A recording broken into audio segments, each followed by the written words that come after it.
दादा कशाच्या त्रासासाठी तुम्ही माझ्याकडे प्रथम आले होते? सर्वप्रथम मला घशाचा त्रास होता. त्या वोकल कॉर्डमध्ये काही गाठी झाल्या होत्या. नोट झाले होते. हां. अच्छा अच्छा. मग कुणाकडे गेले होते तुम्ही? तर मी डॉक्टरांकडे गेलो होतो. हां. ॲलोपॅथी ट्रीटमेंट मी घेतली. अच्छा. बरेच दिवस. त्याच्यामुळे काय त्रास झाला होता तुम्हाला नोटच्या वेळेस? माझा आवाज गेला होता. अच्छा अच्छा अच्छा. आणि माझं प्रोफेशन टीचरचं आहे. हां. तर त्या आवाजाशिवाय मी काही करू शकत नव्हतो. Okay okay. तर त्यामुळे मग मी मला त्यांनी ऑपरेशन सांगितलं. अच्छा. त्यानंतर मी तर थोडा सर्च केला की ऑपरेशन जर केलं तर हा प्रॉब्लेम नेहमीसाठी जाईल. हां. तर हे काही म्हणजे ते गॅरंटी नव्हती. अच्छा अच्छा. त्याच्यामुळे मग मी डॉक्टर साहेबांकडे आलो. अच्छा. आणि म्हणजे तुमच्याकडे आलो. हां हां. मग तुम्ही मला ते सर्व बघून एक्सरे वगैरे बघून वेल सजेस्ट केलं.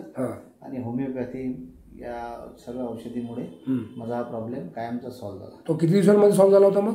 तो त्याला 1 ते 1.5 महिना लागला. Okay okay. आणि नंतरचे जे एक्सरे वगैरे काढले त्यामध्ये ते एकदम व्यवस्थित झालेलं होतं.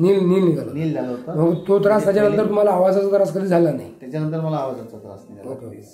अजूनपर्यंत तो त्रास नाही आहे? नाही, अजूनपर्यंत नाही झाला. आणि मी सर्व व्यवस्थित माझं काम करत आहे. ओके. त्यानंतर मला एक अपेंडिक्सचा प्रॉब्लेम झाला होता. ते कसं काय झालं सिनेरिओ? तर खूप पोट दुखायचं माझं. अच्छा. हां. मग परत त्याच म्हणजे मी गेलो, सोनोग्राफी सांगितली मला. सर्जनकडे गेले होते? सोनोग्राफी सांगितली. सोनोग्राफीमध्ये ते डिटेक्ट पण झालं. ओके. डिटेक्ट झाल्यानंतर मला मी 1-2 ओपिनियन घेतले. बरं. त्या दोघांनी मला ऑपरेशन सांगितलं. बरं. मग मी तुमच्याकडे झालो, डॉक्टर साहेबांकडे झालो. ओके. आणि मग एक्सरे वगैरे दाखवले. त्यांच्यावरती ट्रीटमेंट डॉक्टर साहेबांनी सुरू केली. आणि ती पण एकदम योग्य रीतीनं लागू पडली. तो माझा प्रॉब्लेम पूर्ण चालला. किती दिवसांमध्ये गेला होता तो? त्यालाही जवळपास जास्त नाही, एखाद्या महिन्यात चालला. तो त्रास नसल्यासारखा झाला? आणि तो नंतर मला झाला पण. ओके. नंतर तो त्रास असा काही झाला नाही? त्याला 3 वर्ष मला वाटते होऊन गेली. बरं. आणि ह्या सडन 10-15 दिवसांमध्ये काय झालं होतं? इथे पण मला एक थोडंसं जंगेच्या वरचं दुखत होतं. राईट साईडला?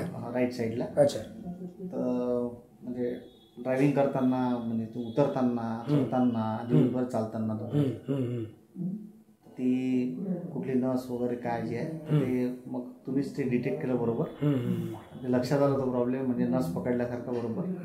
आणि त्याच्यावरती मला तुम्ही जास्त नाही, मी औषध सुरू केल्यानंतर 2 दिवसानंतरच माझं पोट दुखणं बंद झालं. आणि त्याच्यानंतर मग हळूहळू 15 दिवसात माझा पूर्ण प्रॉब्लेम सॉल्व्ह झाला. आणि हा त्रास तुम्हाला किती दिवसांच्या अगोदर होता माझ्याकडे यायच्या? त्याच्या 1-2 महिन्या अगोदरपासून सुरू. 2 महिन्यापासून? 2 ते 3 महिन्या अगोदर. आणि 2 दिवसांमध्ये तुम्हाला बरं वाटलं? मला 2 दिवसामध्ये माझं पोट दुखणं बंद झालं सर्वात पहिला. ओके. आणि यासाठी सर्जन लोकांनी काय सांगितलं होतं? सर्जन लोकांनी मला म्हटलं होतं की बाबा तू हर्नियाचं वगैरे बघूया. अच्छा अच्छा. ते बघू, मला म्हणजे डाऊट येणार होता. अच्छा अच्छा. हां. तर मग मी ते त्यांनी एक्सरे वगैरे दिले होते, तर मी ते काही काढलेच नाही. ओके. तर ते सोनोग्राफी. आणि मी डायरेक्ट तुमच्याकडे आलो. तुमच्याकडे आल्यानंतर तर त्याचं एकदम सोल्युशनच भेटलं मला. होमिओपॅथीने किती % सॅटिस्फाईड आहे तुम्ही? मी 100% आहे. Thank you very much. माझा होमिओपॅथीवर खूप विश्वास आहे. आणि माझे 3 प्रॉब्लेम जे आतापर्यंतचे गेल्या 2-4 वर्षात आले, ते 3ही प्रॉब्लेम अतिशय मस्तपैकी सॉल्व्ह झालेले आहे.